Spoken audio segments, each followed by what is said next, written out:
is Boadu TV. Truth and integrity.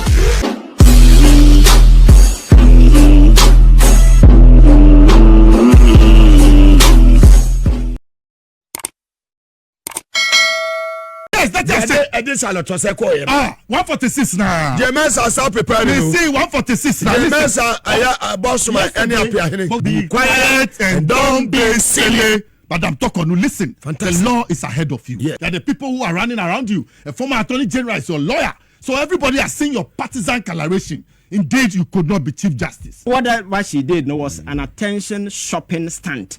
Something or try to blackmail the president. But John Mahama a mistake now of falling for some of these things. Now BBB now or instead woman where pressure so I think is bigger than the one who pay. Because no emotional drama. You because so ashe. Me go no am data san me ko tobi. E hwe ni nyina me concert party ano wo ye. Eh, Listowel so there o kasa o. Ko yi concert party. Ebuzu na dem Torkorno no edin Mugabe, Listowel, Ivan, Alistair, Erade. Man 9 against Chief Justice. Oh, we they are not. Or my yam ni say pasa. I've said Muhammad nim. Now was said the mami be this is a crew. Pressure beba Mahama so no. Or no kwa be dwane fe konya no so. Mugabe say, hey, o ma bi ukọ. Santura na obedi ye no. At least no ma di o ma ye. Oh. Na ye say Jean Mensah, you are next. Bossman Asari, squad negu easy no, you are next to go. Mon prepare mo ho. Boba kokra, mon prepare mo ho. Enche biambako. Mami asem nya koda wiese crew, mo ti de si Jean Mensah ne deputies no so. Ebusua, na asem na no odin. We a Chief Justice suspended you. Knowing very well say, baby I dro no o resign enye yie, o retire enye yie. Now two foot go Ghana for any say when you're ready say over resign and retire. I mean, what is all this sabe nonsense coming from? Like as if we don't read, we don't know A and we don't know B. All these are nonsense. It doesn't make sense to me. Because nonsense, I mean, it doesn't make sense to every Ghanaian. We'll be a parking kind. Yeah, well, reading 1992 constitution go or reading 2 out. No, sir, no, the mamma Becca, yes, I send be any. So, journalists be able to make our gun house say it. Some no foot run over 2 years or public sympathy. But she won't get it from anywhere. And that is why I'm here today. Yes, so sympathy now open unya. Your appointees, those who appointed you know, you can go and then dine with them, whatever you want to do with them, do with them. But the time is over. You can't resign and you can't retire. The law is what? The law is what? Alistair, let me hear your voice. The law is what? The law is the law. The law is what? The law is the law. You can't resign and you can't retire at this stage. Yes, not at all. You can't. So you coming out as suspended Chief Justice to tell Ghanaians they say, "Oh resign and resign or China or retire." And nonsense, Madam Torkorno. And nonsense. It doesn't make any sense to any Ghanaian. Me, you can't convince me. Some need your entum because where we are now, no, you can't retire and you can't resign. Suspended Chief Justice and now one more home see and discuss so. Yes. And that, 2020, a year elections, no. Muna waka say Jean Mensah mo medina da kam, and me boa. And I say, ya mo obi a medina ma wo how. Abaye de boy touch no. Saba na ne de boy. And this former check. Yes. What's what corner Jean Mensah happy? I hear any boss when you follow. 146 na. 146 na. Those media guys who have been paid to come out and defend this, I'm waiting for them. Me say no press conference na Torkorno be you useless. Suspended Chief Justice press conference na be a waste of your time. So abaje airwaves no that peak time. You was here discussing your papa our Ghana. You have been suspended. Be in that corner. Be there. Remain there. We don't need anything from you, Madam Chief Justice. Yeah, you're suspended. You're suspended. We need powers to be here. Was I teacher go? I have got full. Was I go? Yes. Power na ya adwuma no. Sabaya ya odian. So say the law is the law. A man na ya adwuma no. Baby a wo pa no. I want you say ya tu yourself from na kwotena ho ana. Why in the constitution? Tell us. Me say me obi a me parking kan. I don't need a lawyer to come and tell me say where we are no. Madam suspended Chief Justice, you can't retire or you can what? Resign. That time is over. The initial stage, and now what that will. So, to me any dia, you can decide say you bow say oh, you refer where you need to Council of State, bra bra bra. You establish anything that stage. Can resign ya can no be any asem. By establish it, prima what? Against what? You can't resign and you can't retire. The law is the law. So the other catchy heading and sabi a nonsense. I dare nonsense. I said, Nasa Bianya Denny, any Mutani, you not him did a useless nonsense and waste of our time. That big time. Waste. And that sympathy now, you will never get it. The law is the law. When you tell me to speak and say good, and now the office say, "What do you what to the do power say who over address the nation about what? When you Ghana man kasa about what? Are you the president?" And you who say, I mean, obi why was that? I find your marking some. I be before the money so more opposition, useless ones. Alistair, share. In this country, let me say it here today. Yeah, I've gone through a lot. I have what? Gone through a lot. Minya land issue. They changed the judges 3 times. Yes. Last year, 15th May, 16th May, 2024, and a minya judgment. First one, you see the gun chain. Second one, you gun chain. Third one. Afraid ye the metitini say judge no kura na bia woni nu ewo contest bi the metade say judge no kura no court no odi asem no ya twe na ye dan afi ho because obi the petitioner come Chief Justice Torkorno we and later me bia jawa hano omutu sa lawyer no the lawyer's name is lawyer Kwaku Pencil and if it's a man he should stop that land ma wene no. And me say me check a background no why adwuma Akufo Addo Chambers man and now no waje onya ne Chambers ti woma sit down ho nyina no obi atwemanso ba oni Mugabe na be dan e betwemanso asase ne so you can never fight Mugabe and win never for 3 years Boadu was my lawyer because you are Boadu and I'm saying it here today. Person one a someone no sakwa withdraw that petition or the call. I didn't want me to go forward. It is 1 year, over 1 year now. 16th May last year. I didn't want to go forward. Yes, and no nobody to come. Me a lawyer, me judge, me Chief Justice. Near the Benjamin for Sassi. Me a tankoliga bigger. We a man go to the land. Maje. Would you know when you are not draining in Aku because judgment near the Ekurame? A friend of Bones powers here, yes, yes, and when money for no mudilio, and look at the area.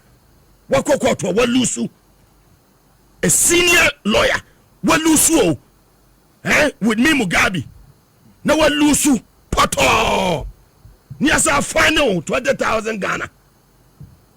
Now when namo chiri eye niema say you be a ye power over microphone no ye kwai the way di because you opposition well access to the chief justice to obey petition ahead a command judge now what you can't go to the same court again. What prevents you from going to appeals court of appeal? When I stop to obey a petition. Yes, and judge no soon minimum baby are many communicate. We yeah, Mokwa I time as we are. Many communication be our baby are. And yes, in the fight, mammy. Today, we are now saying, I can't them. You can't continue. Yes, that Adama Pataku family, why you can't do blow. They will show you where power lies. Papa now they are court and say, dear, 80-something years. Obako to Amusonu, and I'm more than afro slow. Ye dear, 1 month a crown to know. About to me, my dad, papa is hard and I be record. You we are genuine. And now, there was a man. Step there. And you see where power lies. Listen to the word. You see where power lies. I'm sending a warning to them today. Someone here near my baby behind the scenes. But some of us, we decided not to talk. But the time is now for us to voice out. The judiciary. The judiciary. Afanyama case munim judge. To bet me a court. Now, suspended chief justice. What to me, I then asset a panel say, Mukodi Assembly. There be as you know, Timubi. Unanimous for it is over. That time, ye benya national security minister Abakachire say that biano judgment to in favor of the government here a threat to national security. For the first time,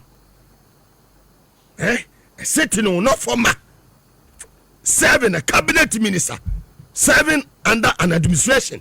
Ababa out Abakachire said judiciary no.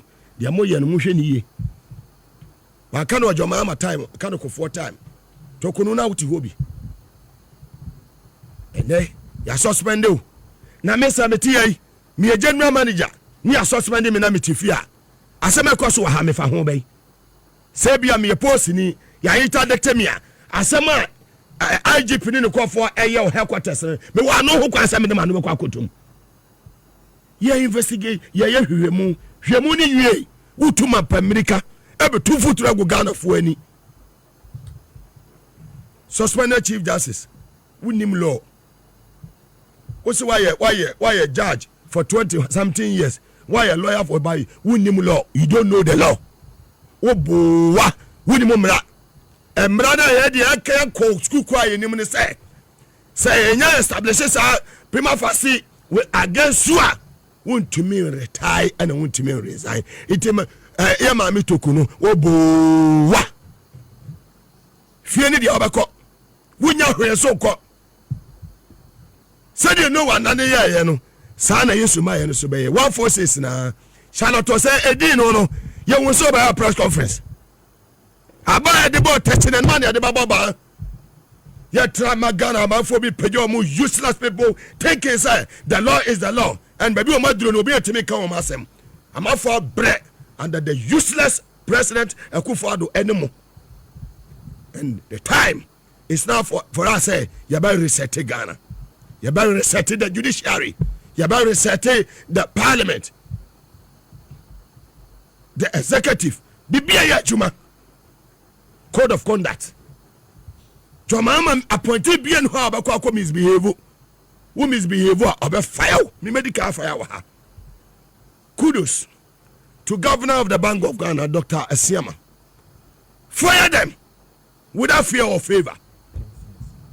Dr. Johnson Asiama, fire them without fear or favor. Ubianya Ghana ninche obiu. Yatra ana Torkorno mo hununa amount for Ghana ha. Subhanallah. Subhanallah.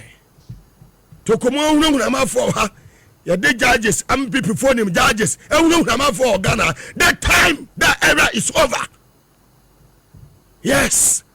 Mikasa say obia. Me what to me na mikasa chiro. The time is now. And amamu we no. Me meka ho bi. Joma ama ofelia ma feli or succeed ma succeed. Ghana subedi. And John Mahama, he has started very well. The lives of, my boss, Honorable Julius Zabra, Dr. Kalisus, Joyce Bawa, Sandogbe, Omo Boadu Mahama. the ministers. Dr. Omane Boama, Honorable Kofi Bua, Honorable Akando, Honorable George Napo, Honorable Samuel Okujoto Ablakwa, Honorable Haruna Idrisu, Honorable Muntaka, Lawyer Sami Jamfi, Dr. Esiama, Dr. Kesilatu Forsen. Name them. Edoji Tamakro, Honorable Elizabeth Ajare, Honorable Eric Opoku, Honorable Colin Zada, and Haja Yedin. Dr. Randy Abbey. Capacity Dr. Randy Abbey. My good brother, Dr. Randy Abbey. Honorable Kofi Adams. Elvis Afriye Ankra. Marietta Bill Opon. Malik Basintali. Eric Ajay. Asafo Ajay. Honorable Dr. Amwakohene. Honorable Nelson, Western Regional Minister. Fantastic brother. Honorable Bukari, Transport Minister. Honorable, you name them. Ken Ajay.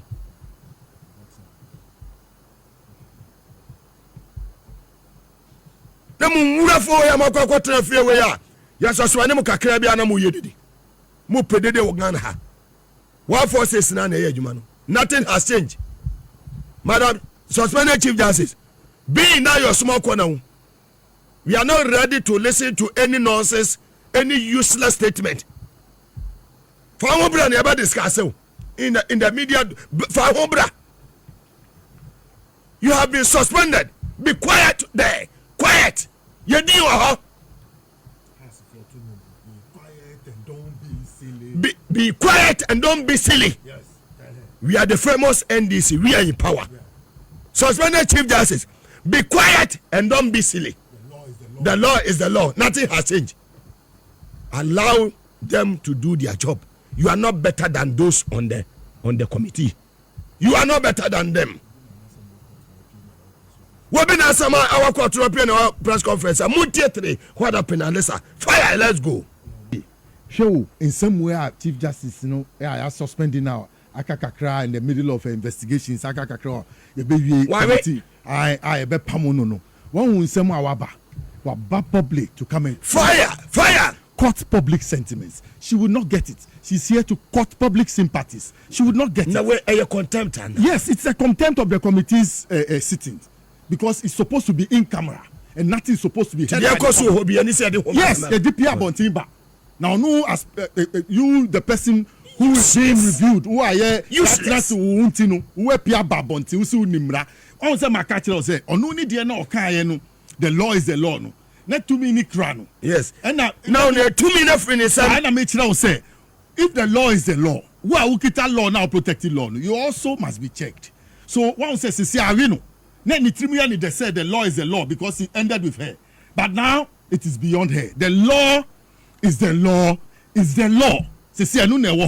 And she's not better than those. I'm saying that the principles not the buy no. Because to me just time tells the story. Mugabe, America create ya yehunu wo TV so na John Mensah kasa wo baby. Na hwe nim say no see. Yes, look at her memes that she expressed on national television. Yesterday I tried to see her face. How she's troubled. So nim I to me asem no. Electrify no. The law is an electricity. The law is what? It's an electricity. More fire. What do you say? One can hear. More fire. Protective clothing. A bit shocking. My ink come. And I'm shocking. No. What do you say? Obi. You prefer you go see law. What's it 38 years? Bonche. The law is the law. The law is the law. The law is the law. More fire. Third one actually. Yes. 1 year. 1 year. 1 year. Or maybe JM. Any baby no. No. The time is soon. When na. When you mark in court at 2 o'clock. By 5 no I am panel. When 12 and by 2 no I am panel. Yes, 1 year. Time tells a story. Suspended Chief Justice. I'm saying time tells a story. She should show me where power is. You now need a press conference to do what? To do what? In the middle of your investigation. What are they saying for? I don't know. And who should listen to? No, maybe the 3.8%. That's what I'm addressing. Nobody will listen to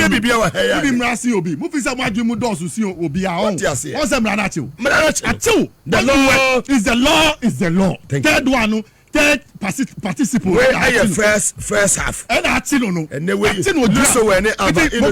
we want to hear the voices of reason. They must rise above her discord and then speak up because she wants to spill the law because she's in trouble and she has lost it.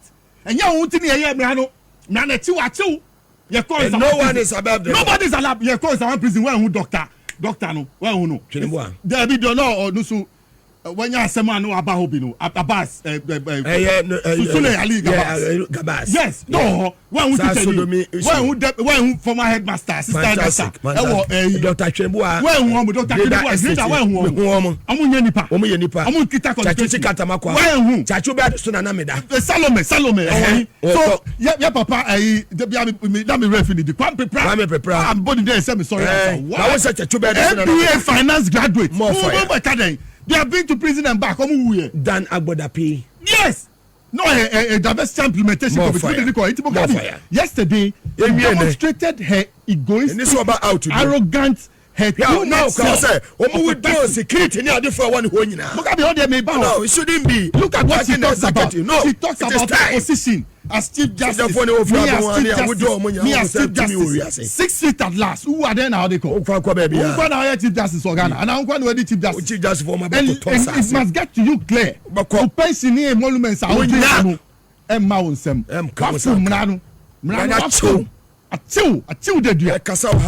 you are not the first person as Chief Justice who has been removed. If you don't know, let me remind you. Justice Seyaku Kosa, are you any better person than that man? Yes. Kwame Nkrumah removed him when he failed to sentence the people who were Seyaku Kosa. Yes, Seyaku Kosa. Social studies and Mugabe, I did all together. Fantastic. I know Aku Kosa. I know the grandson who is a lawyer, a competent lawyer. It was a Chief Justice.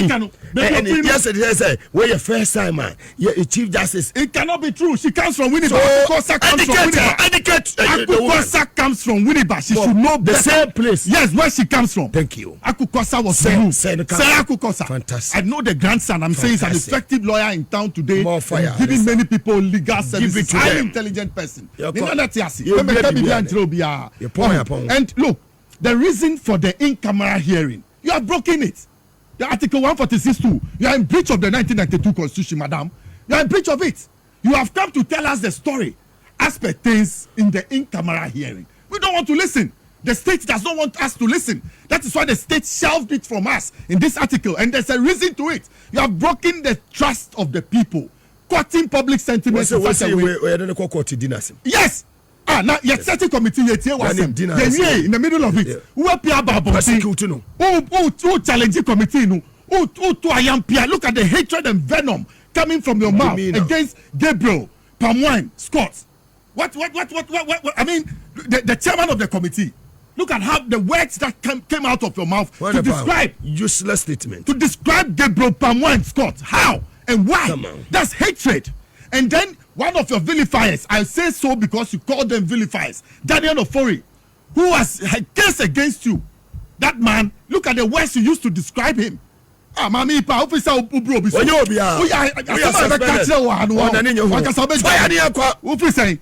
and you've got to do a press conference. What? This is what I call press theatrics. Theatrics of the press. Me yesterday I didn't watch.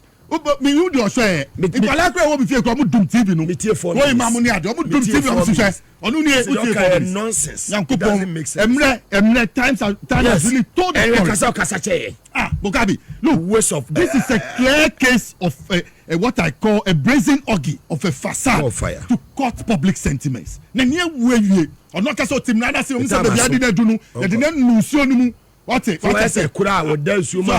It's na wie yaba. It's so pray No, do Obiako. She's clutching onto straws on high oceans. Waka. Yes, you know. It's Mugabe. 146 na. 146 na. Yes, that is it. And this are to say call 146 na. Jean Mensah self prepared. We see 146 na. Jean Mensah Bossman any appear. Mugabe. Yesterday it was a cacophony of unredeemed noises coming from that Torkorno woman. Tell her that I said so. So the law is the law. She's nobody. Is the law. She's nobody. She has been caught up in suspended. Yes. Quiet. You call those times. Be quiet. That there were cacophony of noises. Be quiet. Today, Madam. House of folk, you must be quiet and don't be silly. Madam Torkorno, listen. Fantastic. The law is ahead of you. Yes. You rather went to learn the law. So the law is far ahead of you. And there are people who know the law better than you. You are put in your position not based on merit, but by political partisan coloration. And today it is clear. You sit with those people who appointed you at your press conference. They are the people who are running around you. A former attorney general is your lawyer. So everybody has seen your partisan coloration. Indeed, you could not be chief justice. Indeed, you cannot be chief justice as a partisan as you have demonstrated even in recent times. So your suspension spoke about you will never come back. About the judges. That's Mugabe. That's what I want to tell you. Shocked. Yes, that's what I'm saying. Listen, Mugabe. Anybody who wants to clutch onto that history is a wicked person. Because you're not the one who was killed. You're not the one. Kojoje Japan was killed. FP Sarkodie was killed. And Justice Grantinado. And then Major Aqua, he was colonel. He was dropped to Major Aqua in the army because of the involvements in trying to overthrow Champon's government. That's what I heard. Mugabe, as some way see under Article Law 15 of the PNDC law, they set up a committee quickly, a special investigations board, and do a Justice Samuel Azukrab. If you know his name in legal history, go and find out. He was the former Chief Justice of Ghana. He was made to head the special investigations board to oversee the trouble that had come. It was on 3rd July that Rawlings 1982 was briefed. Quickly, when they set up the board, investigations started. And don't think that we don't know the history. People were arrested and brought before the court. Yes, you have Lance Corporal America and Lance Corporal Michael Senya, and then you have Johnny Jandu and Tony Teko, and then Joaquim Amate Kwe. These 5 people were brought and tried in the competent tribunal and sentenced to death. In the middle of the trial, America ran away.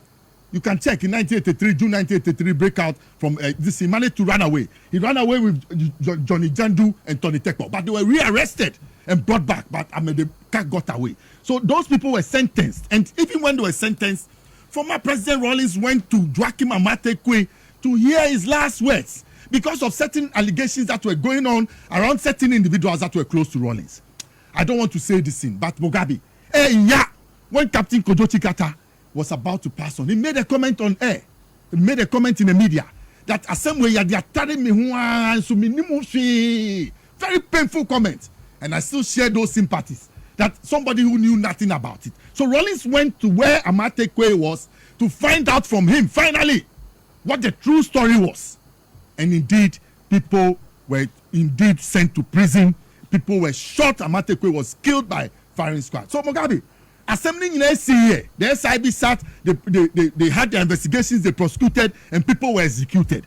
It's 45 years or 44 years down the line when the judges were murdered. Why would anybody at this time try to clutch onto those straws? It's because they have belonged to that school of thought for a long time. And nobody has questioned them. The family of those affected, they must question this woman. You call up a Deuce Lodge, a horror center.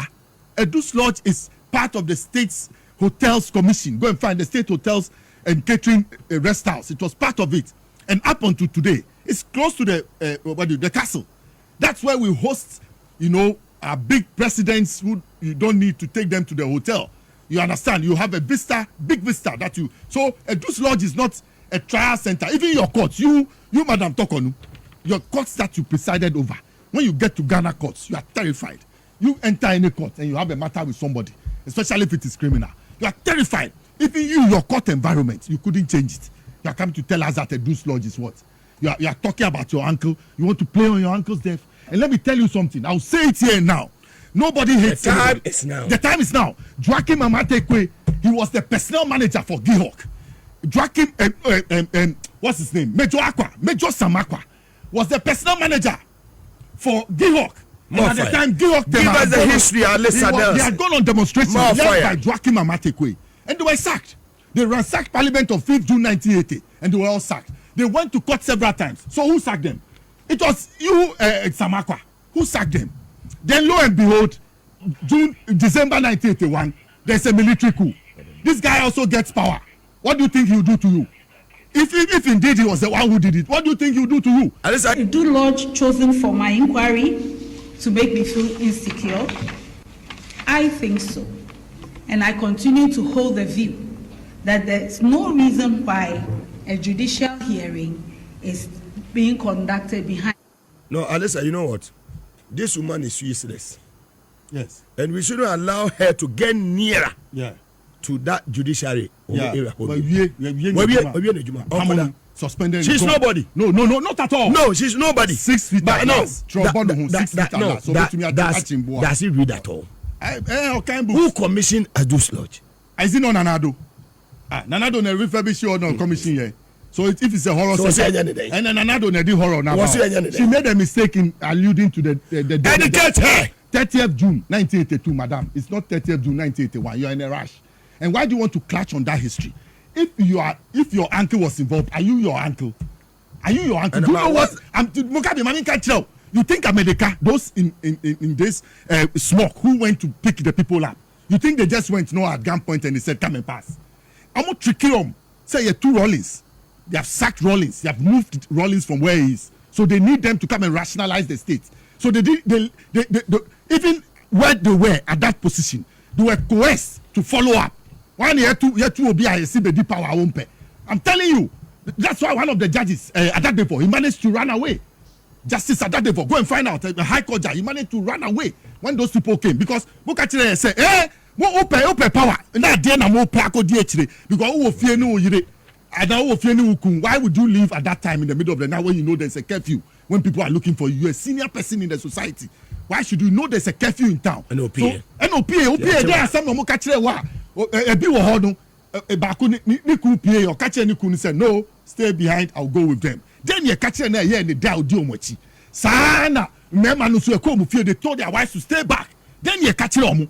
You catch them say you're two Rollins ago. So they knew those lawyers. I'm telling you, I spoke to a military person. I don't want to hurt anybody's feelings. But I want to tell that part of the law. That part of the law. Say lawyers now. You want to hang on to this murder of the judges.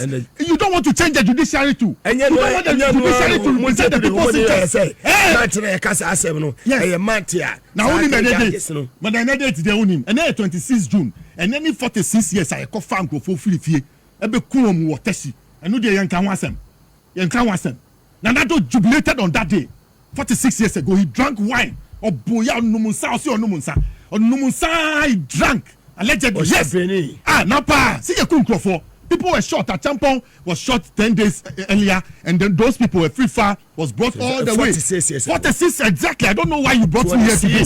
26 June. I don't know why. Today is exactly 46 years, and I want to remind everybody. I'm not part of your panel. But did you ask me to bring you? No. By the angels. Yes, that's what I'm saying. Sir, they should know and they should understand. Why you are that is why you time indeed tells the story. You are the deputy CEO. Thank you. I take it. Yes. Madam Torkorno, Wabetina say testimonize.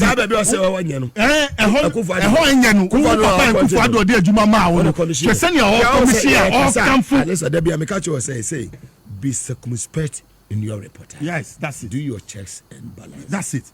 Ukasa with evidence. Yeah, evidence based. That is true journalism. Say Amisha Dai last in Edu, Edu, whose name stands on the lodge, is a public servant to Ghana and a diplomat par excellence with humility and the kind of diplomacy that brought lasting change to our diplomatic terrain. That's Nanado describing Edu, and the lodge has 15 presidential suites, and a host of what?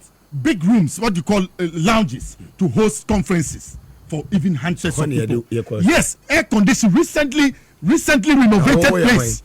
Near Duako baby, suitable say Usia Slot. That's why I said that it is wrong for her to clutch onto that history and even to allegate that people planned in a Deuce Lodge to murder anybody. Does she have evidence? The Special Investigations Board under Azukrab They sat, they reviewed all that they had. And I'm saying they sentenced people. America was sentenced in absentia. Tony Tekpo was sentenced in absentia. Johnny Jandu, Amate Kwe, and Michael Senya, all of them. And you see, what pains me is that sometimes I look at these people and the family of these people who were murdered. They must do something to prevent even the Ghana Bar Association or even that Supreme Court from using their names again. Omo de omo detract too much 44 years ni de bi omo kwa sorry dem akọ yikọ why na Jesus ka no ye de ma mo busuafo akwala na onum nufo na ni maame ye de ni call ya abducting no ka ho no obi de sika bi afri sorry dem o de akọhwe omo ma. I want to ask Koble Japan omo ye bibia bo omo pen na they should stop using the franchise. Koble Japan ka ho people would they won kan wasem sa on kan won kra no me hu de why they hurting the family. Koble Japan kra to me buy NDC now Mrs. Rodalen Imoro Ayana ono so akasa say the suspended chief justice was say did herself no favors by holding the press conference. Di pana aboni din Rodalen Imoro Ayana unim ni papa big politician in Ghana. Hey, Alhaji Imoro Ayana. Ask a neighbor. Yes, in the 79 in this afternoon from the angels there 900 million angels. Jean Mensah will follow her. Bossman will join them, and Apiahino will join them. Yes. Mugabe. One to me, Odin Chineboto 1,000. You go to someone? No. Mugabe, 146 now. But Mamisa. Mami Okasa Eon. Najimudo. When you so on Yakola, she's about 77, if I'm right. She's nearing 80. Yes. When you maybe senior bride is 72, into Mami will be 77 or thereabout.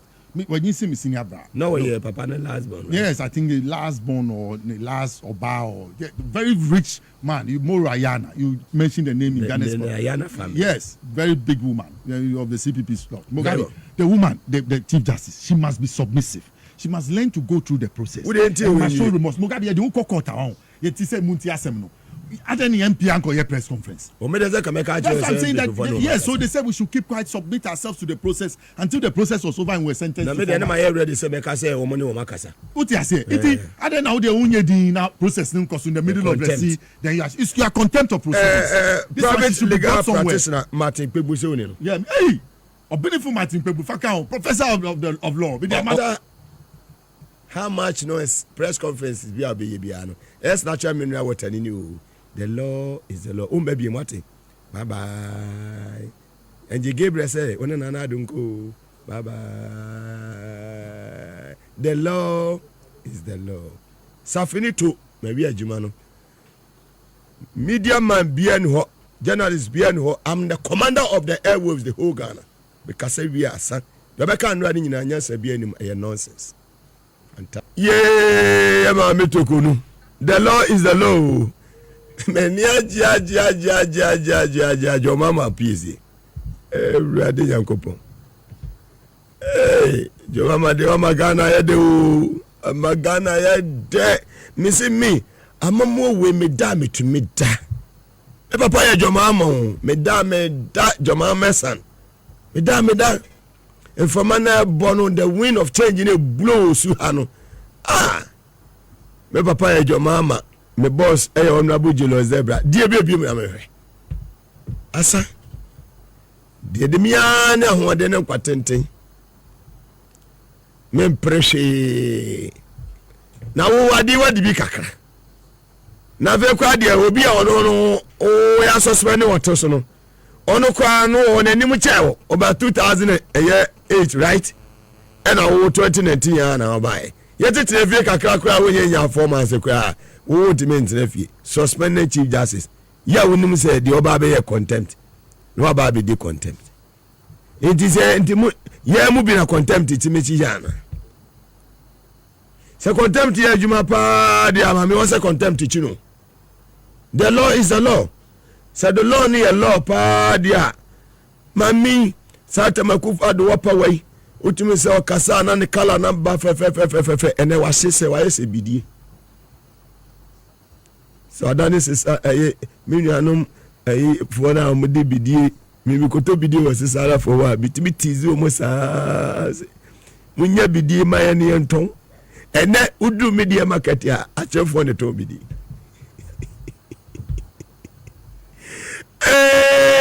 Hey, the law is the law. Mami matesa wo hwe me.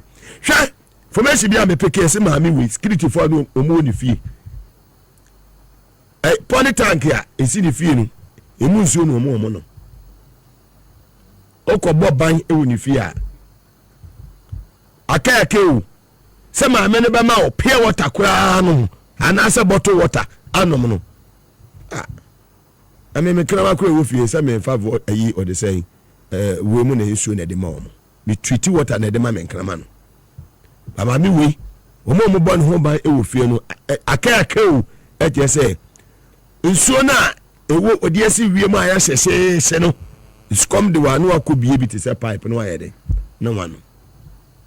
The law is the law. Water is life. Tamfo so anima guase na sene ehia mizrimfo afrase ne ehia omu biem na animguase no fakese na no ebekwa ama omo a na omo pay nseye na so anyi apam seye fo no omo agina tuo nyina no onyame do na to yi free yes ti ene wi abakwa akotonyom ene metonyom ba metonyom di amarade na wati mi sufe semi wo ha ma metonyom ese be ma meto ayi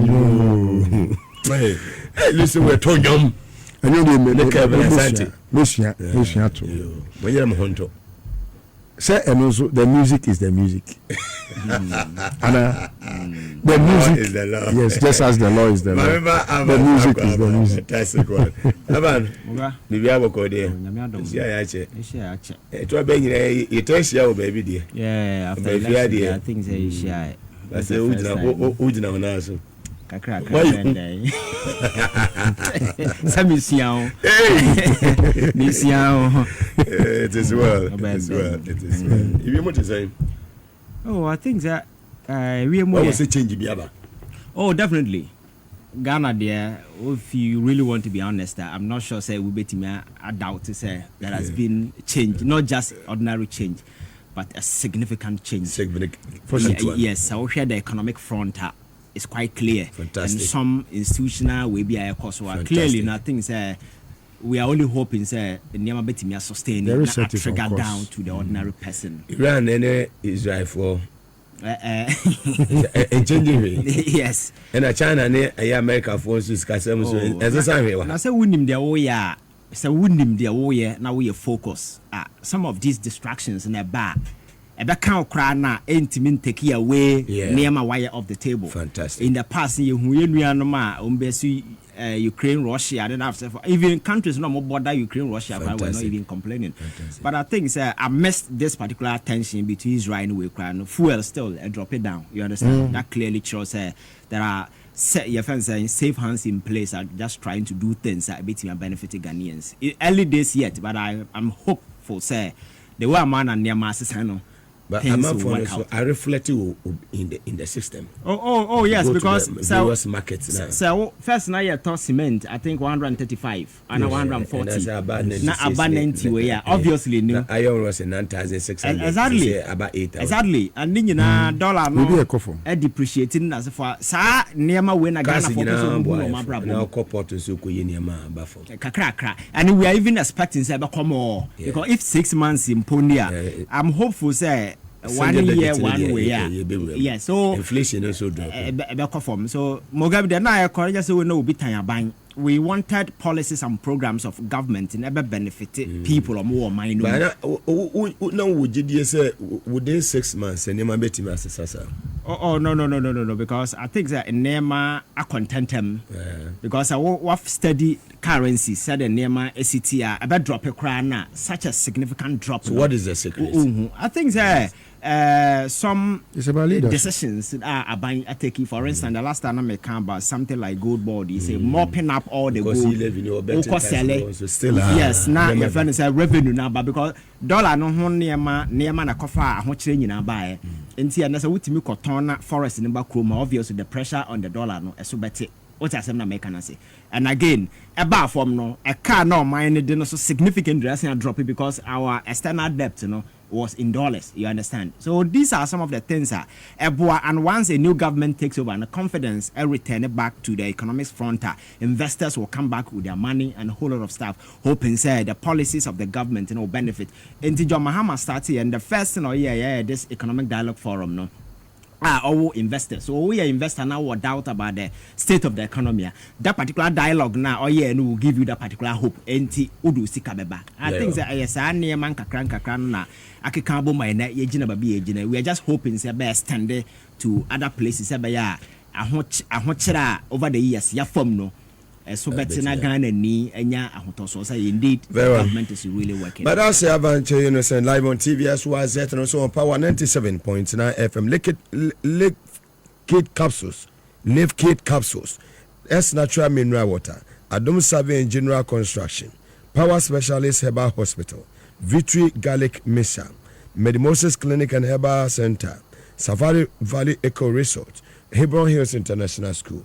Omada Romana Tetra. Yedi Jumedi Ebro. Listen, me say say every ho na yen share sema General Mosquito National Chairman Edia to Jaffa Electoral Commission topics in no no any a year press conference and suspended Chief Justice on maybe a year Torkorno or the that useless press conference no the buy yen share no useless waste of our time and years. Yes, and years. Me 4 minutes when I'm jay was nonsense. I mean, the law is the law. Fantastic. And is the law. Let's get to serious business. More fire. Kwa hiyo mami fa kunya wesu na menche tiefo ni adofo ni atamfo a omagibre ehwe yen ena wie nwumre na memo abaso ni adwumaso awoye. As usual, Minia Ivan there. I mean, he has always caught my eye, and I believe that with time, no, very intelligent. What to Quabranca? Mate Quabranca. Commander, what? I Bobiansa, Martinenka, or no, so the law is the law. Quabranca is the law. The law is the law. I don't say the weekend, or maybe I don't go. I had uncle there. Say, Quabrano, Adanko now winning an assault, you know. Say, Adanko, my sword. Adanko, my sword. The law is the law. Quabrano said the law is the law when the law is the law. Thank you. Quabrano, the end of the watching kakra. Yama Inkum. Mugabe, we there, say, Mamma Facunya, we should not mema or Mampeni, and then a pound for money. Senior, my forbear or more, you know. Sir, or some paddy all day, man for say, a yard dear, man for no, or more empire man. Obi no coach a friend is saying, Obi no coach you good in the town for uncrim. Now, Obi and so soon you are, or consider, ni issue for. Very true. It may bomb my basso, near you my son moye. Now, Mitie ora ese dun ketia asem na e asem a ye mu bi no ya na ye se de ni abote isan se ye ni soja sem no ya na eduru ba bia na edidi yeti ohun ti no ya na ye pibibia jasu na de tie de se emperifo so se enframa de huhu pade a onya ena obekaya oma mpani ko for de o ewe a ebe no o kan ma ne yesere se ensuonyunu ene fa ni panya nsuhye enti wo hwɛ John Mahama ne sune ne ban a enye huhu ena ode ye bibia na odafom di boko ensusu no baby we ase no na he has delivered, and it's not about any vindictiveness or whatever. I mean, he is just abiding by the dictates of the constitution and the law. Intino me fast me free baby a ore se dun ketia e de na asem ni betu dwana. Mugabe, every state institution, every citizen of Ghana, by law established, no, answerable to the people of Ghana. Enti se wo hwe omo background from there ora eni yeboa krama the commission no anya accountable to the people of this country, Krampona.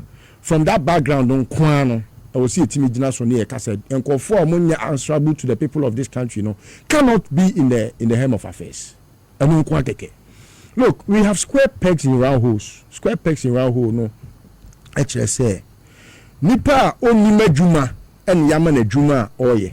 It's say, Obi etia bontin na wa ye your friend is saying Abuduaba, why you more Abuduaba, and no twetwetwe ahoma.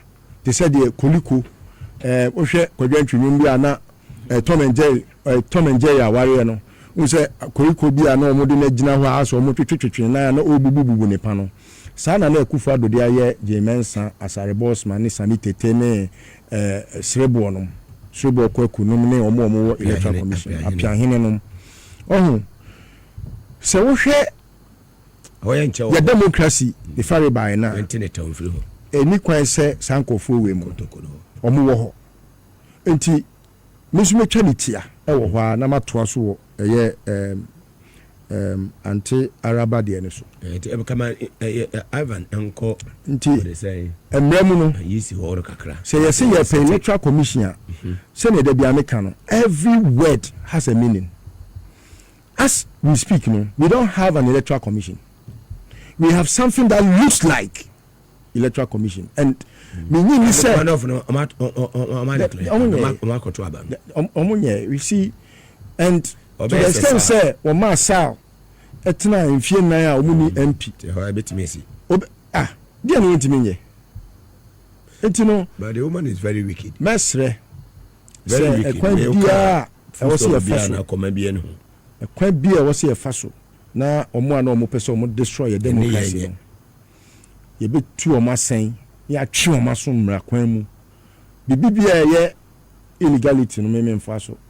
Emra mu ye fa omo enkons ye friend sen emra nanim. Omo nyira emra nanim na ye ntu omo nsen.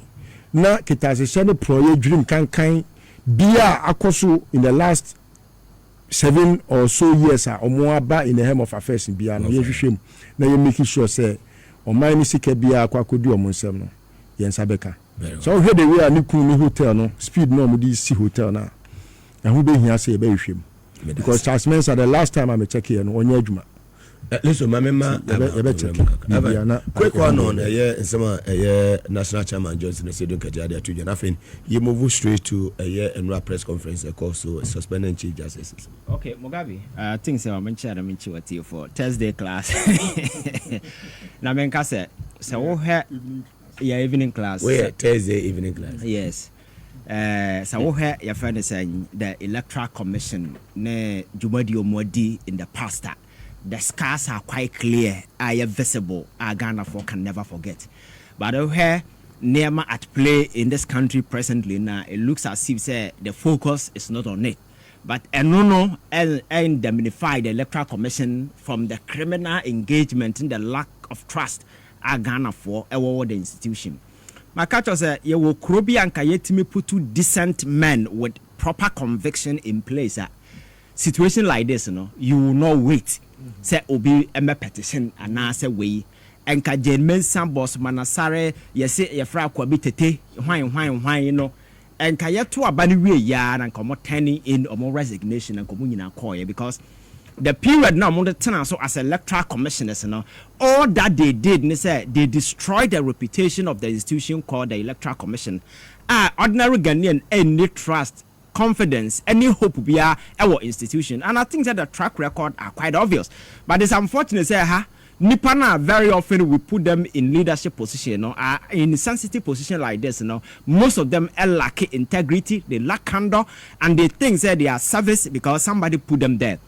So the whole agenda is say we are servicing the person or the and I say all the position and singing hallelujah choruses. All that they do is say a bit me guarantee that particular way.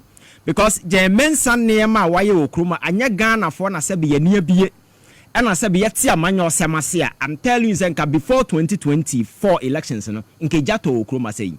Because there were a series of senseless decisions upon senseless decisions that these people were taking. I threaten the foundations of our democracy. in the sub-region, there are countries that the scars of electoral misunderstanding are quite clear. Over Sudan, over why, na yet rebel why, because of electoral misunderstanding or more, they couldn't handle it. But fortunately, we were able to handle. Electoral Commission at some point in time became so belligerent to the stand there. Actors and stakeholders in the elections, they were not ready to listen to anybody. They were running the institutions at the behest of their personal twisted whether emotions or whatever that they wanted to do. So at the end of the day, they lost touch with the actors and they had to go into this particular election. And the election we sat down in this country and never call election now a constituency Atena Kroma for almost 4 good years without a representation. That was a criminal an engagement. As I expect to say, and something could have been done to salvage the situation, because constitution guarantee everybody in this country to have a representation in parliament at any point in time. Mugabe, this woman said that Sunday, the Monday I to Abano, and issue statement a significant part of voter region from that particular way, and she denied them the representation. Yet to Abani, now we were hoping sorting a mitigatory effort will be advanced to ensure that the situation. She never, because Onimisa Koto Abana NDC was going to win and they will have upper hand in parliament. This woman sat down and we couldn't do anything about it. And I didn't know one the call. You go into nano elections in a bit of Yablukuma Sama walking. Almost a pink sheet or a pink sheet, no command and papa no command. So if the electoral commission cannot assess pink sheet, it means that you are incompetent. You don't qualify to be there. Exactly. And the person who appointed that particular person is also incompetent. And now Yantia, America. So we follow Trump, the attempted assassination on his life, They pin it on the Secret Service. Mamena, the head of Secret Service, and she was nowhere near the place, but she was sacked. Why? Because the ultimate way, stop with her. So the head of the Secret Service in America, because of Trump's attempted assassination, was booted out. You understand? So that is how people take ultimate responsibility. These jokers have been sitting in office, masquerading, walking around upon all the embarrassment that they brought into this country. They still call themselves commissioners in this country. I think it's quite pathetic. And Jean Mensah, I'm telling her, or no petition, a good bag, no. I'm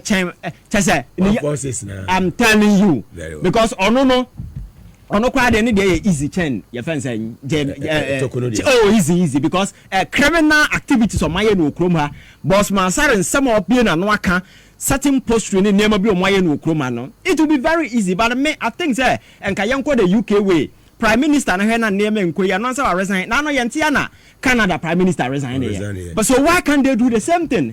Honestly, you resign and go. You understand? But you say, but these jokers will hang on to power until we sack them. And for me, I am concerned about the integrity of the judiciary. And the law. And, it's the law. There also be when they say, ne flyer or the bar thing, say or they call a press conference. Or impersonating yourself or your Chief Justice. Wabra Boni FBB adjective. A chere senior BBT. What you say? Enti say o cerebral focasa, you say adjectives qualify nouns. Obian can say Chief Justice no sebi onye ebida. Na oye Chief Justice kopim say ye bo ne san ye say oko Church of Pentecost na okoye eniamon ho a asoro no bo san ye nka say wo nye member biem na mum udibia ekura wo a ema wo ye member no ye bo san a ye bo dibia ne so san kopim say ye be hwe wo nsemu ana say adobre beba ana ebindie beba. Enti so wo hwe ne statement na ne flyer na wo de beto abonten no a e chese maame no wo obi a wo ye niamon omu de emra no esie because wo de fani say udi bem wo de fani sa say wo adwunu mu no because wo adwunu mu no de obi ani wono mu a odi asem wo no ani tirimu a odi fo this nipa kakra bi a omo ankasa omo ahunim ne ye ena omtimi ka say oh ade we de mehu se ma anye ne yie sa nipa no mo no so wiase etu de fa ne se wu to konukura wa adwene mu no udi bem ena ya tu asen kopim se tu na ya tu asen no aban ebe famra kwan so reinstate perish my thoughts anyway perish my thoughts kopim se aban ebe ka say oh tu ami tu say ye no matwe asan no you cannot hold the title Chief Justice. We are suspended until further notice. Eti me who ne flyer na the number bontin Chief Justice speaks. Chief Justice addresses the nation. Afekwa the person here to say state of the nation. Eti me anu ano me who flyer no and I throw to me Facebook say rather no I was so say suspended Chief Justice speaks. Anye enko bia ni ni asem enti anu nkwa no say yesi ye de ne famra kwan so a wa impersonate the office and the position of a Chief Justice. Eno ema ni dedi pefe say onye nipa sebi obumra famra nya neka obumra enye sebi nipa sebio jinja bi no less a person say o mampani mu a ena odi ne sahye krata se kache wo say kofie na ye hwehwe wo nsemu asa lekin krata na se ebubo wa ya de huntansa asoa wo lekin krata na enti sas de na oye no the first offense a what the two bedroom impersonation a criminal act and even for a very lawless chief outgoing suspended Chief Justice I may imagine no or outgoing to have misbehaved like this no I was say enokra no omunya enyina so na omde twena so eno one 2 Mugabe eyana sometimes yeso so sebi enipa binum so wo man mu ema omo adwene mu no omo ye te se de omo no esoten oman ne mra untouchable enti no se wo hwe a efri mampani akufo do apen so eba no na nipa binum adwene ye omo se enye rule of law biem na a rule of man na rule of man bia no emma nipa na adwene ye ne se okuratu mi bi sa tumi no esoten tumi na ebi a emra no de ama no ana se de omanfo ekura Mugabe ye 1992 constitution no ade a mehu ye ne se omo ye the framers of the constitution no omo kuchira ade bi a ye friend the preamble of the constitution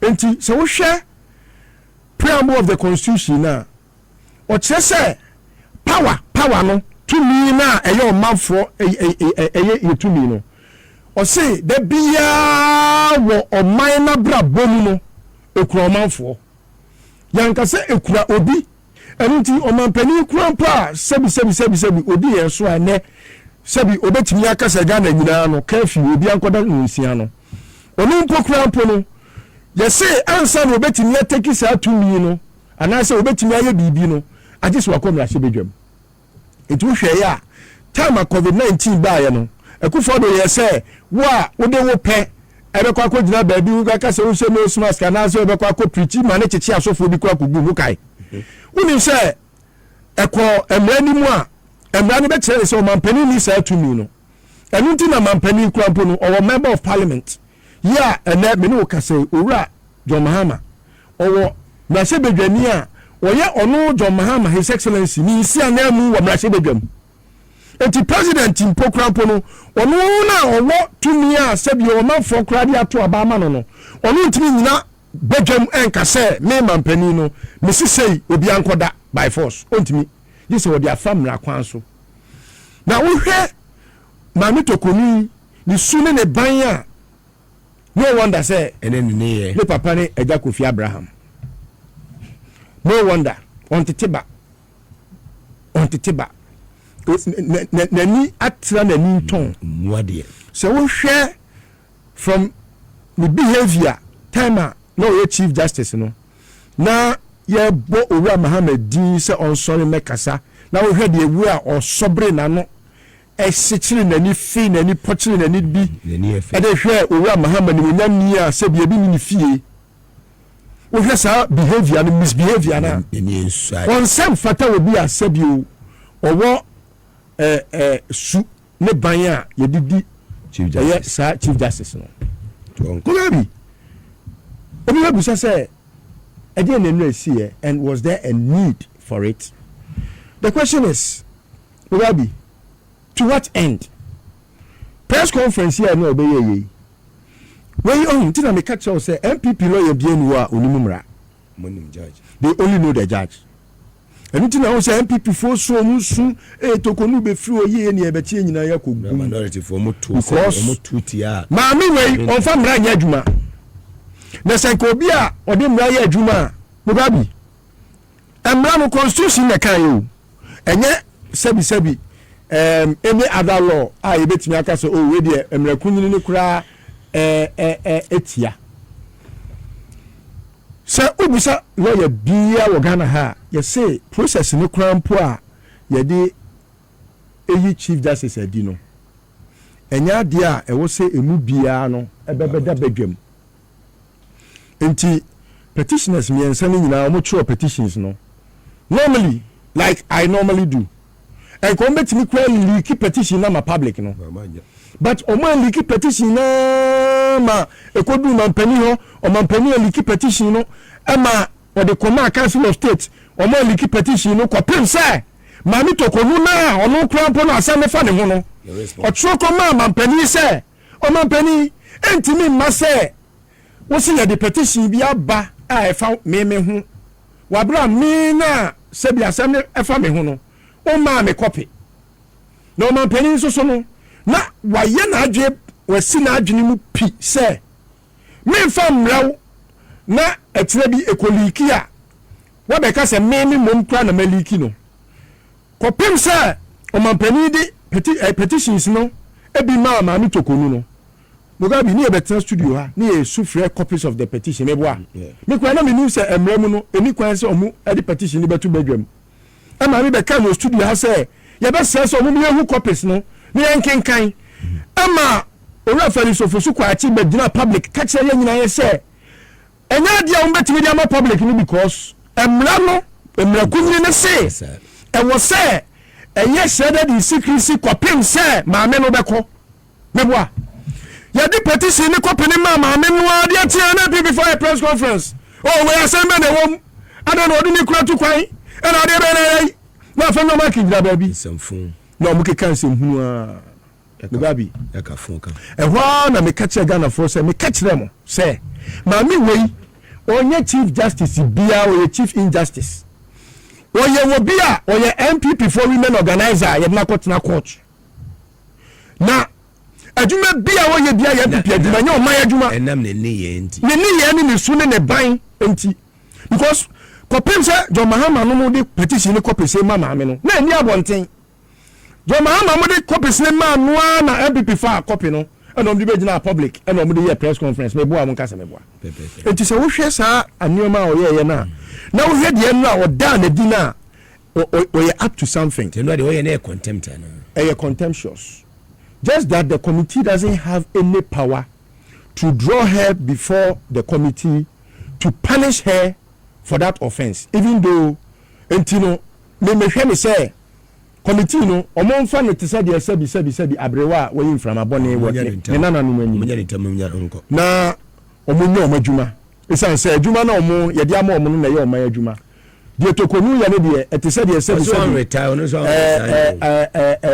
aboa tafre bi nam osunu bi ataso o so resign resign dey resign na akufo do kra ya pam no baby ejina sese baby akufo do kra ya pam emra no de na ka baby ejina sese obetima resign na be retire baby ojina no kra no o resign kra enye yie ye be di na asem se ne se fata ena sebi se utie press conference na o ye na Mugabe na medwin se o ba be gina mra bi so aka se o mampani afom mra bi and I say the council of state for from ready and now committee ni members no kran pro ma from ready and someone what can who be brother some say the ababa bo bi anim na say bi anim kan say bi nti I will say na ebi ni kro mo phone Torkorno na we fi say wo kran pa we chief justice no na wo ka che say ye ba quarter me na me civilian no say me wo dreadlocks kran pa I was say me kata so by force I was say me so shoot una to atare ma me when you nyamu da ye wo Ghana ha na wo na be che de ye nye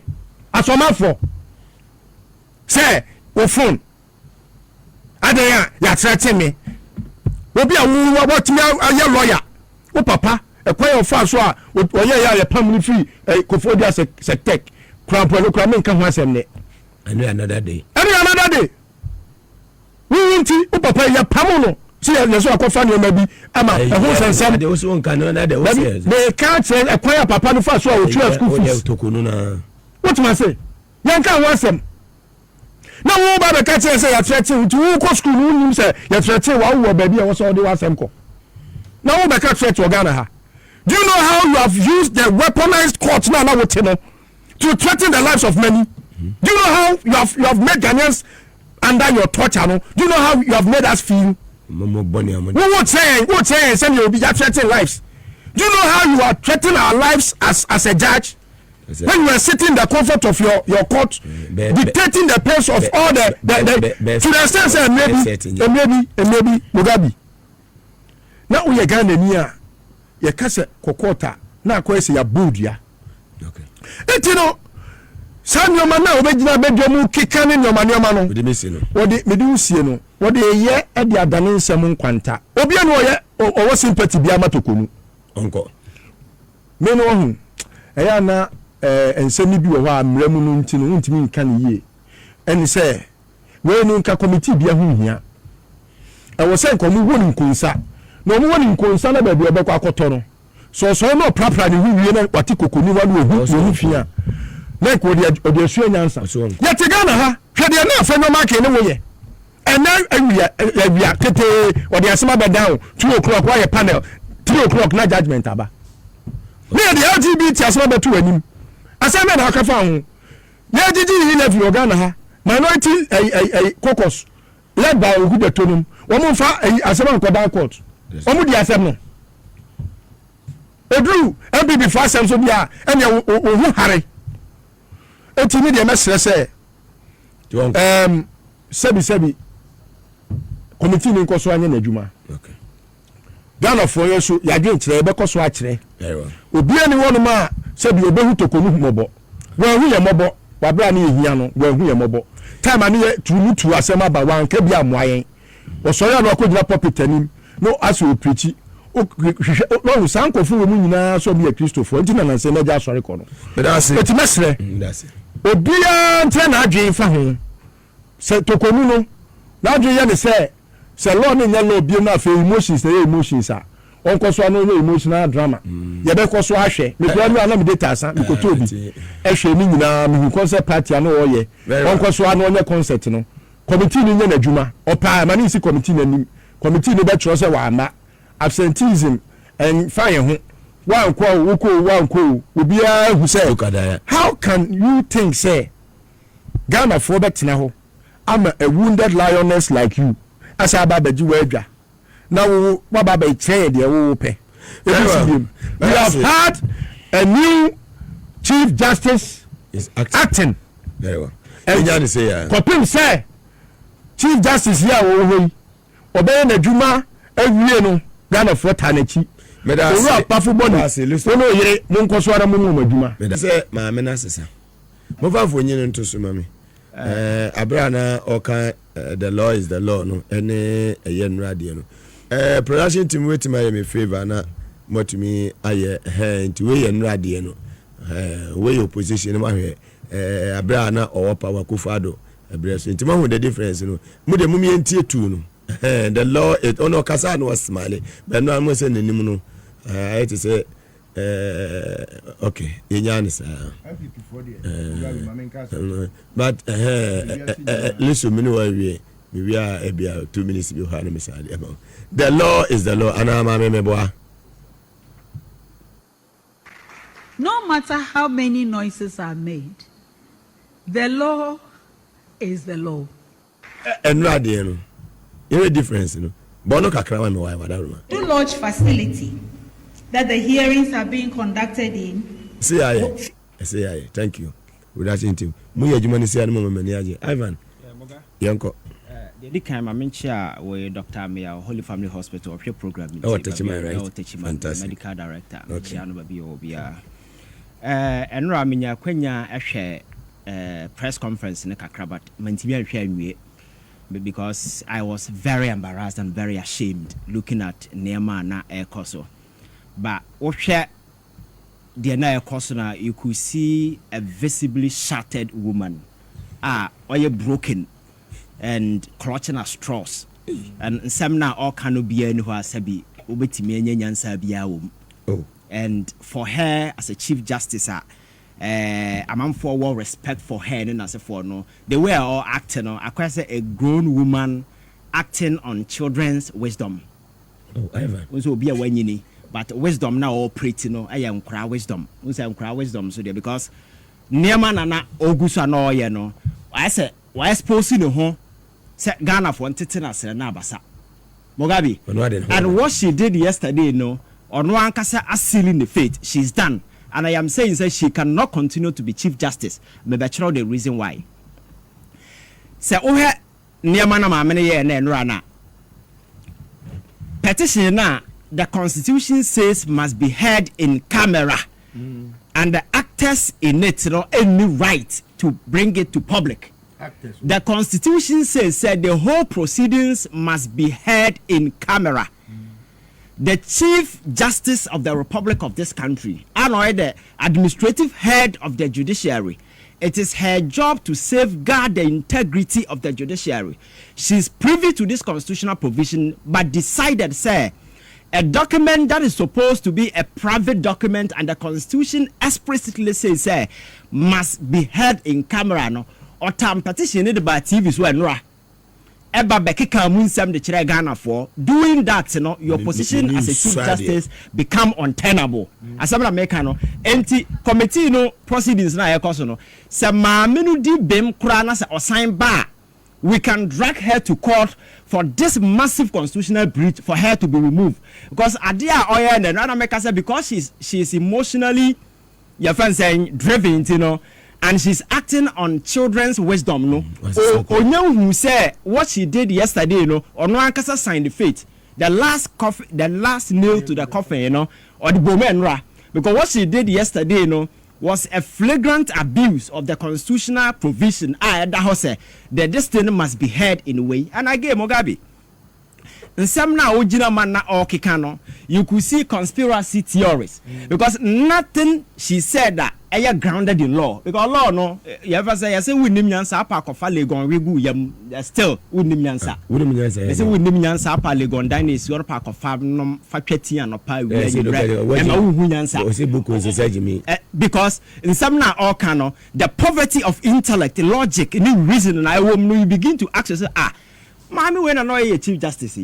Because in some now can be hot for instance, or say Edu's Lodge, our modern corner, intimidating. Who cares about your personal emotions? Who cares about your personal emotions? You don't call your friends Edu's Lodge. You are talking about somebody you are being accused and the constitutional process has been set in motion. You don't determine where that particular proceeding should happen. Whether be a state, you know, and they choose you. And at the end of the day, where they choose, you know, has nothing to do with now. Edu's Lodge now will be to her. Judges, what kind of nonsense is this? But because she's arrogant, you know, she doesn't see say Nemana or you know, or good anymore say. What's it? Arrogant. Oh, very arrogant, very despicable, filthy, arrogant character. And your fancy you because and yes, sir, and can you know how can you do this? Because again, process now air cost, you know, it's emotion. You are part of the process. You've not disconnected yourself from the process. Judges now she's casting some kind of a spin on the judges, especially Justice Ponamine, because the reason is Daniel Ford no de asema ba Supreme Court answer na mama ebe wo. Wodati 2016 no not o sepona man na oti a case no so no adi asem ama Daniel Ofori pen ama Daniel Ofori adibem Justice Asiedu na no issue no mo de court no wadibi enti no enu enti no omonye ya friend say omba bias. But this is a Chief Justice, the administrative head of the judiciary. We know now we make sure that people no will be integrity-driven individual. Honesty and candor will be on their part. Now, you as a Chief Justice cannot guarantee the honesty and the integrity of the people you are working with. And you want the ordinary Ghanaian to guarantee that particular thing. And America says, some now can. So what's now rationally, if you want to put it on the table and analyze it, you could see clearly say. And she rather exposing herself. And again, one accusation or kind say Shining Star no crano or court registrar we are. There is nowhere in the constitution that says say group at the petition back president that they should be a registered group. There is nowhere in the constitution that says a mutual petition president even within crime fanshim. But it is only fair say you breach the principles of natural justice in anonymity. No, I'm saying that there is nowhere in the constitution that says Trump petition come president you remove go and read the constitution. It is nowhere say even your name should be there. But in implementing it, we are human beings. You cannot accuse somebody without knowing your accusers, and it's the reason why I am making sure say okay be known. Some able to verify. That is why whistleblowers are sometimes proceedings to me cause nipa no but we're able to deal with the issue to the logical conclusion. I'm not a lawyer, but look at this coherent analysis that I'm making. But this is a Chief Justice, and she's making all this nonsense of allegation, just trying to build up conspiracy theories. Sabia Ghana for me say she's being hounded. Adia Oyen and running was a smear campaign directing at John Mahama. Just trying to shop public attention. Sabia man for me say, yeah, be tia. But one near my why you at the home. For me, yeah, Tim. Oh, me say dead on arrival. She's just a small piece of the bigger judicial puzzle now. Yeah, try to solve no. Oh no, she's insignificant. Yes. She's insignificant. She's just a small piece of the larger puzzle. And because the average Ghanaian now who call for sympathy, is concerned about the integrity of our judiciary. And for me, where I sit as a Ghanaian, in recent time, when I look at the Supreme Court, rulings every Supreme Court, a market woman at Makola can look at it and say, there is no sense in the ruling. For instance, how can you tell me it's a birth certificate and yet your friend is saying primary document, but travel document are a passport. If you are not traveling, you don't need a passport. Travel document is a private passport. How can we be sensible as a judge and make this particular ruling? These are things that I'm for losing trust and confidence in the judiciary. And again, my man Ankasani doing. And she's talking about your friends integrity. Yantiana Akufo-Addo appointee obi a oye failed parliamentary candidate of the MPP in the person of George Jau. Emane betena panel so. Issue no buy Gau, issue no buy no. Your friend is saying, sorry, LWC concerned about Chief Justice Kachira and say, proceeding na e koso no, enya political issue. I'm asking her say, proceeding na e koso no. Is it a political issue? Because Daniel Ofori is not a politician. Police in India or this you a politician. Shining Star and a politician. So what is a problem? And again, when you be defending it to say a former attorney general, MPP for any idea. Oh, I don't know that Mugabe, Mamin Sanka Samba control. One of the some no me no one. And some no kind of see oh Shining Star no or person come make Gina I fan say or mama to 2 or 1 almost say another some beba. Okay, sir, we know kind of say like she want to put them and ask them questions, they are not ready. Court and by force. Now I would have fit 2020 elections that I call it. Chachuchi Kata wanted Jean Mensah to come and testify. Mo catch say mo man no crime man Begina box and yanto na toko no can be. Na obi a Shining Star no so me or my testify because you can just write affidavit in support of your friend's initial petition and the court will sit on it. That is what I'm telling you, sir. You see, if or you be a sense of shame, because she will not be putting that package of nonsense that she put out there yesterday. Press conference. It's just she was just manufacturing nonsense and attempting to sell same to Ghanaians, but we are not ready to buy it. And again, I say president establishing the premier facia, president Ed, and I'm asking her and challenging her as a Supreme Court judge, say, constitution article being a president breach here because Mugabe yati the constitution is very vague in its interpretation dealing with some of these. It says the president will receive a petition and forward same to Council of State to establish merit, credence, and make sure the threshold within which something can be identified as a petition or qualified. Yeah. President J and all forwarded the same to Council of State. Mamen can say yati there is no single constitutional procedure be a emotional regularizing how premier facie should be established. All that we know is the president receive a petition for it to Council of State. That has always been the process. Yet there are any problem. President I the same process. You have the gut to come to the public space and say you are being handed for the and nobody even wanted to resign at this point. We want to get to the bottom of this particular matter. And again, also President Asane a warrant of way on Tiasia. You see, this woman is a joke. Mugabe tie, my time tie. So constitution, you know, is quite clear. We don't need to go to law school. And what I say, constitution is say Council of State established the premier facie which means credence has been established. And the next line, I say and set up a committee. So president set a committee. Then there is a constitutional discretionary injunction on the president to exercise either to suspend the woman or let her stay. That power is solely rested with the president. Nobody can exercise that power apart from the president. So this is the power that president has exercised. Then the Chief Justice goes on public and says, what? I think she should give us a break. And again, last one. Or say, a man for a threatening is on resigning. Now, will be a Chief Justice will be threatening a press conference. Why don't you go to the police? Fantastic. So you see, I think that what she did was an attention shopping stunt. Something or try to blackmail the president. But trust me, John Mahama a mistake now of falling for some of these things. Now, now or institute woman where you pressure so I think that is bigger than the one who pay because Ghanaians are more say yen sanitize your judiciary. You don't so change or no more fighting for. We want the judiciary to be sanitized, and for me that is what we are looking out for.